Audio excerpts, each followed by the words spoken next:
রাসূলুল্লাহ সাল্লাল্লাহু আলাইহি ওয়াসাল্লাম বলছেন, কেউ যদি রাত্রে ঘুম ভেঙে গেলে লা ইলাহা ইল্লাল্লাহু ওয়াহদাহু লা শারীকা লাহু লাহুল মুলকু ওয়া লাহুল হামদু ওয়া হুয়া আলা কুল্লি শাইইন কাদির সুবহানাল্লাহি ওয়ালহামদুলিল্লাহি ওয়া লা ইলাহা ইল্লাল্লাহু আল্লাহু আকবার লা হাওলা ওয়া লা কুওয়াতা ইল্লা বিল্লাহ।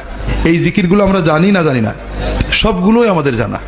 যদি কেউ এই বাক্যগুলো শুয়ে শুয়ে পড়ে, ওযু সহ অথবা গোসল সহ অথবা গোসল ছাড়া, ওযু ছাড়া, এরপরে যদি ওই লোকটা বিছানায় শোয়া অবস্থাতেই আল্লাহর কাছে কোনো দোয়া করে, আল্লাহর সঙ্গে সঙ্গে ওই দোয়াটা কবুল করে।